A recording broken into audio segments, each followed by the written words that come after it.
DB live radio, आपकी आवाज। खबरें आज की।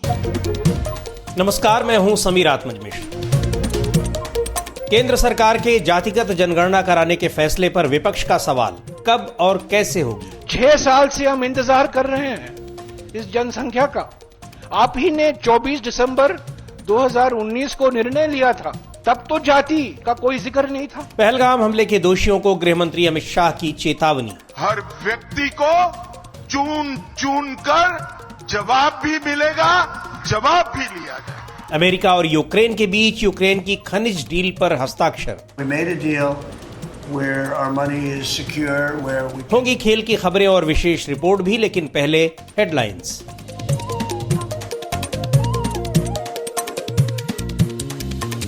हेडलाइंस के साथ मैं हूं अतुल सिन्हा।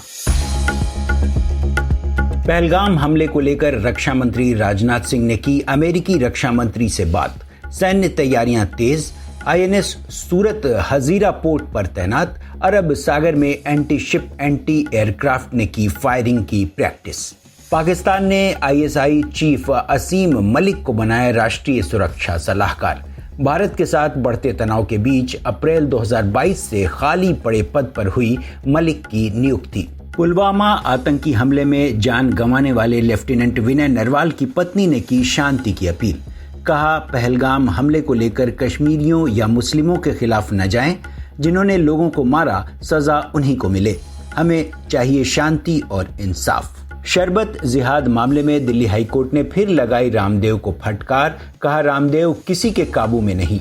कोर्ट की रोक के बावजूद जारी किया वीडियो।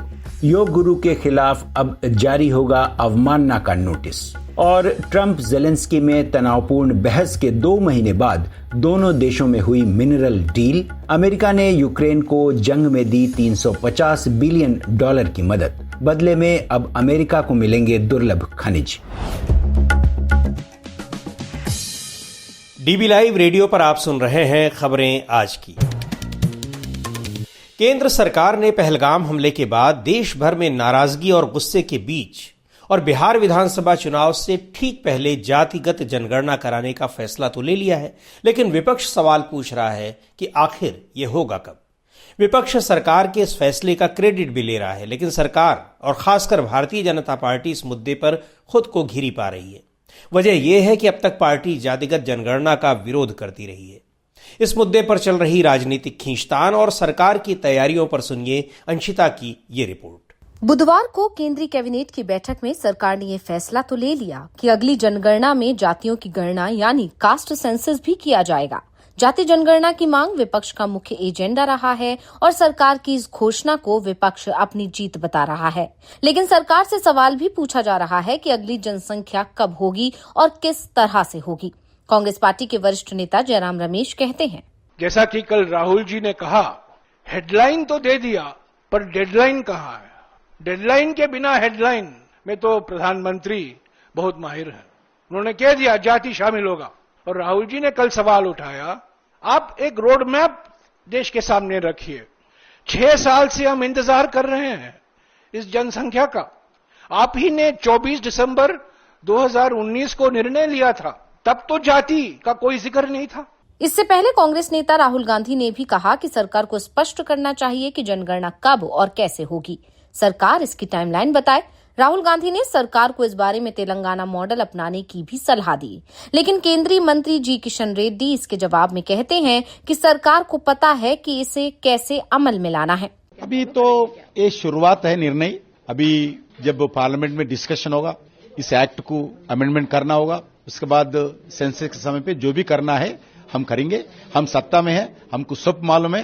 राहुल गांधी, रेवंत रेड्डी का बात सुनने का जरूरत नहीं है। वो जो बोलते हैं पहला उनका करके दिखाइए। समाजवादी पार्टी के अध्यक्ष अखिलेश यादव का कहना है कि सरकार का ये फैसला विपक्ष की एकजुटता की जीत है। उन्होंने भी सरकार से अपील की है कि जाति जनगणना सही तरीके से कराई जाए।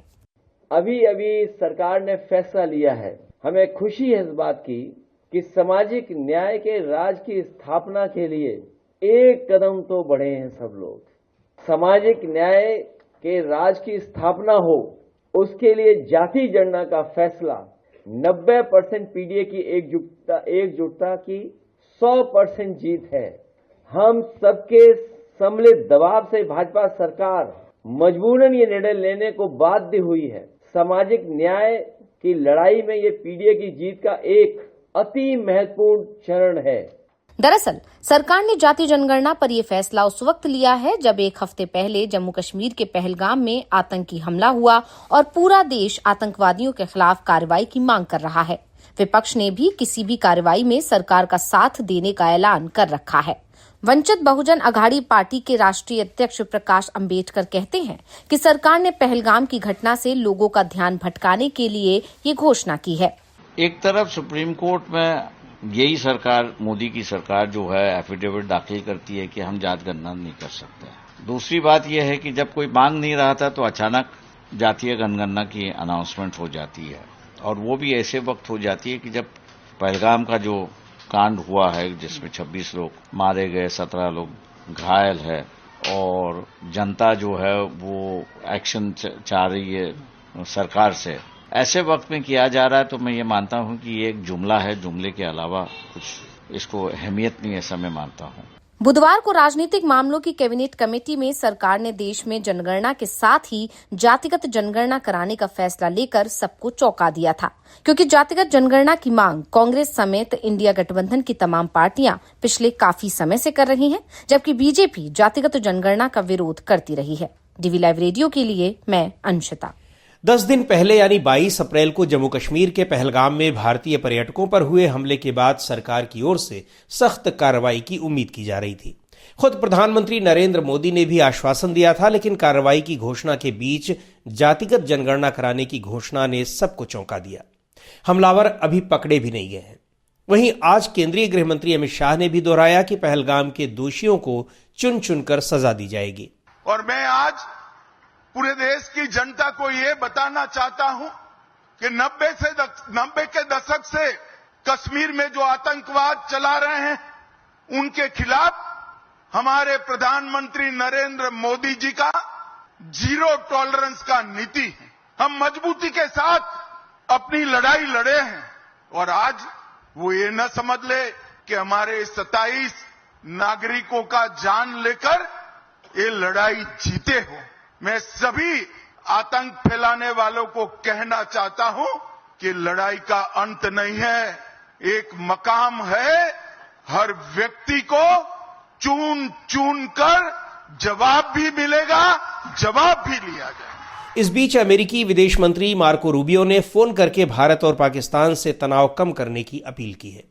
बुधवार को अमेरिकी विदेश मंत्री ने भारत के विदेश मंत्री एस जयशंकर से कहा कि भारत को तनाव कम करने के लिए पाकिस्तान के साथ मिलकर काम करना चाहिए। उन्होंने पाकिस्तान के प्रधानमंत्री शहबाज शरीफ से भी फोन पर बात की और कहा कि आतंकवादी हमले की निंदा की जानी चाहिए और पाकिस्तान को इसकी जांच में सहयोग करना चाहिए। भारत ने पाकिस्तान पर आतंकवादियों को समर्थन देने का आरोप लगाया है और कूटनीतिक संबंधों को कम करने समेत कई बड़े कदम उठाए हैं। हालांकि पाकिस्तान ने भारत के आरोपों को खारिज किया है। डीबी लाइव रेडियो पर आप सुनते हैं देश दुनिया की ताजा तरीन खबरें और खबरों के बीच की खबरें यानी विश्लेषण भी। खबरों और विश्लेषण के अलावा यहाँ होती है साहित्य, कला, संस्कृति और विज्ञान से लेकर आर्थिक और खेल जगत की भी चर्चा। डीबी लाइव रेडियो पर आप सुन रहे हैं खबरें आज की। अमेरिका और यूक्रेन ने आखिरकार महीनों से चल रही खनिज डील पर हस्ताक्षर कर दिए हैं। इस डील के मुताबिक यूक्रेन के खनिजों पर अमेरिका को तरजीह दी जाएगी। अमेरिकी राष्ट्रपति डोनाल्ड ट्रंप ने कहा है कि इस डील से अमेरिका को ज्यादा फायदा होगा।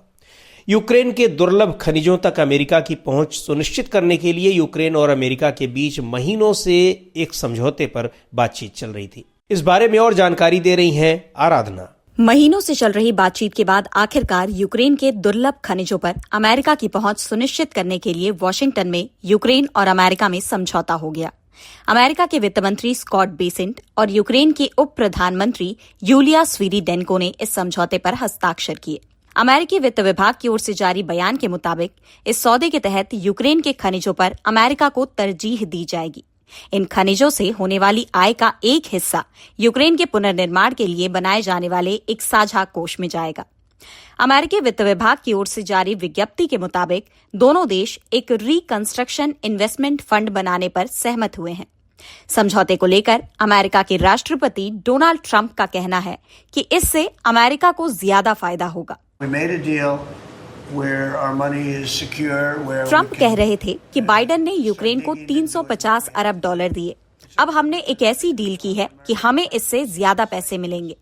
पिछले 3 साल से रूसी आक्रमण का सामना कर रहे यूक्रेन को जंग में काफी नुकसान हो चुका है।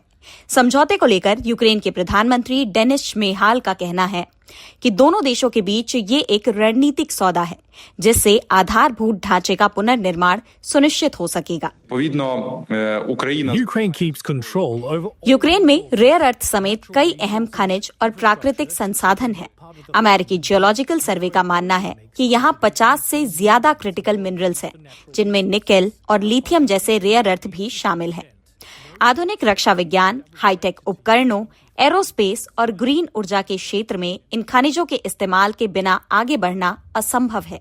कुछ भूगर्भीय सर्वेक्षणों की रिपोर्ट्स का दावा है कि यूक्रेन में ही यूरोप का सबसे बड़ा लिथियम भंडार भी है।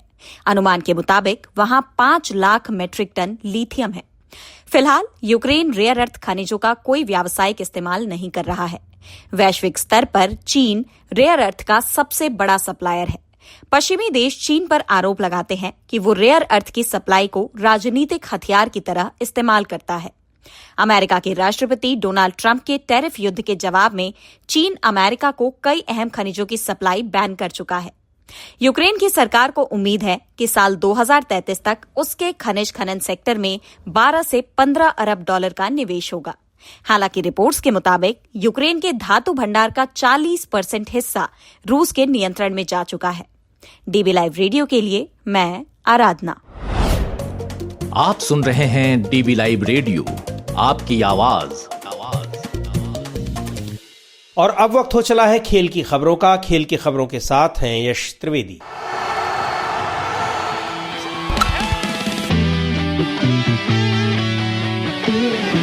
चेन्नई सुपर किंग्स का आईपीएल 2025 का सफर 30 अप्रैल को पंजाब किंग्स के खिलाफ घरेलू हार के साथ समाप्त हो गया, जिसके साथ ही 5 बार की चैंपियन टीम टूर्नामेंट से सबसे पहले बाहर होने वाली टीम बन गई। 10 में से केवल 2 जीत के साथ ये प्रदर्शन चेन्नई के आईपीएल इतिहास में सबसे खराब में से एक है। इस अभियान की नाकामी के पीछे कई कारण रहे। सबसे पहले सीएसके की बल्लेबाजी में आक्रामकता का अभाव साफ दिखा। आधुनिक टी20 क्रिकेट में जहां टीमें पावर प्ले में ही मैच का रुख तय कर देती हैं, वहीं सीएसके के बल्लेबाज पावर प्ले, मिडिल ओवर्स और डेथ ओवर्स में सुस्त रहे। हैरानी की बात है कि टीम ने पहले बल्लेबाजी करते हुए एक बार भी 200 रन का स्कोर नहीं बनाया और उनका एकमात्र 200 प्लस स्कोर चेज में आया, जो कि हार में समाप्त हुआ। पावर प्ले में 7.9 का रन रेट, केवल 6 छक्के और 5.1 का बॉल टू बाउंड्री प्रतिशत उनकी बल्लेबाजी की कमजोरी को उजागर करता है। ओपनिंग जोड़ी की नाकामी ने सीएसके की मुश्किलें और बढ़ाई। रचिन रविंद्र, डेवोन कॉनवे और राहुल त्रिपाठी जैसे खिलाड़ी तेज शुरुआत देने में असफल रहे। बाद में युवा शेख रशीद और आयुष मात्रे को मौके मिले, लेकिन अनुभव की कमी के कारण वो भी प्रभाव नहीं छोड़ पाए। फील्डिंग में भी सीएसके का प्रदर्शन लचर रहा।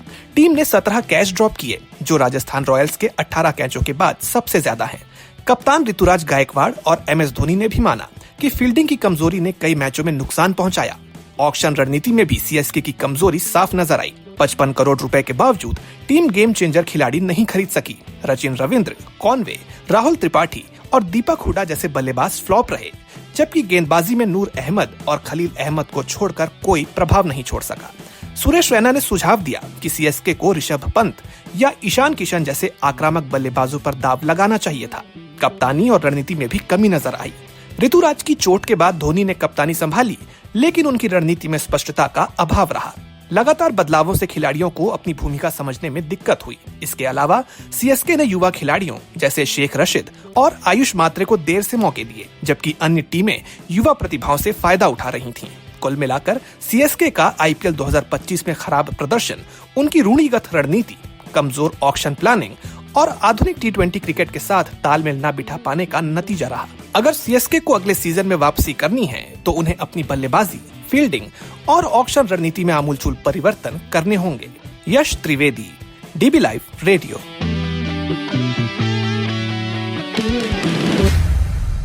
खेल की खबरें सुना रहे थे यश त्रिवेदी। और अब आज की खास रिपोर्ट। आज मजदूर दिवस है। अपने देश में मजदूरों की स्थिति आज कैसी है, उनकी योजनाओं का लाभ उन्हें कितना मिल पाता है, यानी उनके लिए जो योजनाएं बनाई गई हैं उनका लाभ उन मजदूरों को कितना मिलता है, उनकी नौकरी कितनी सुरक्षित है और ट्रेड यूनियंस की हालत क्या है, ये ऐसे सवाल हैं जो मजदूर दिवस के दिन बरबस ही दिमाग में आ जाते हैं। तमाम दिवसों की तरह मजदूर दिवस भी कैसे एक औपचारिकता बन गया है, ये समझने की कोशिश कर रहे हैं हमारे साथी अतुल सिन्हा। हम मेहनत कश जग वालों से जब अपना हिस्सा मांगेंगे, एक खेत नहीं एक देश नहीं हम सारी दुनिया मांगेंगे। हम मेहनत कश जग वालों से जब अपना हिस्सा मांगेंगे, एक खेत नहीं एक देश नहीं हम सारी दुनिया मांगेंगे। फैज अहमद फैज ने बेशक ये पंक्तियां 70 के दशक में लिखी हों, लेकिन ये मजदूरों के तमाम आंदोलनों का एक अहम गीत बन गया। हर मजदूर दिवस यानी 1 मई को तमाम संगठन यह गीत गाते हैं और मजदूरों के हक की बात करते हैं। और अब तो तमाम सियासी दल के नेता भी संसद में फैज, दुष्यंत, गोरख पांडे जैसे जनवादी कवियों की लाइनें पढ़कर खुद को किसानों और मजदूरों का हितैषी बताने से परहेज नहीं करते।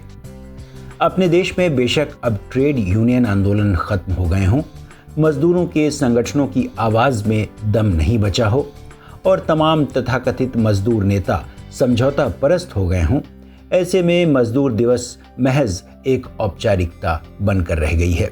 सरकार कभी कभार मजदूरों के नाम पर कुछ घोषणाएं कर देती है और उनके हित में चलने वाली योजनाओं का हवाला दे देती है, लेकिन न तो फैक्ट्रियों, मिलों और तमाम असंगठित क्षेत्र में काम करने वाले मजदूरों, कामगारों की नौकरी सुरक्षित है, न काम के घंटों का पालन होता है और न ही सुविधाएं मिलती हैं जिनके वे हकदार हैं। सैकड़ों की संख्या में मजदूर एक झटके से नौकरी से निकाल दिए जाते हैं और मजदूर संगठन आवाज तक नहीं उठाते। ऐसे में मजदूर दिवस या दुनिया के मजदूरों एक हो जैसे नारे खोखले लगते हैं। वह 1886 का साल था। पूरी दुनिया में औद्योगिक क्रांति का बिगुल बज चुका था और मजदूरों या श्रमिकों से 12 से 16 घंटे तक काम करवाया जाता था। कोई सामाजिक आर्थिक सुरक्षा नहीं थी। तब मजदूरों ने अपने हक की आवाज उठाई। अमेरिका के शिकागो शहर से इसकी शुरुआत हुई। यहाँ के हे मार्केट में आंदोलनकारी मजदूर बड़ी संख्या में जमा हुए और कामकाज के घंटे 8 करने की मांग करने लगे। पुलिस ने उन निहत्थे श्रमिकों पर गोली चलाई और कई मजदूर मारे गए। इस घटना ने दुनिया भर के मजदूरों में आक्रोश भर दिया। 1889 में पेरिस में हुए मजदूरों के वैश्विक संगठन के सम्मेलन में 1 मई को शिकागो में मारे गए श्रमिकों की याद में मजदूर दिवस मनाने का फैसला हुआ।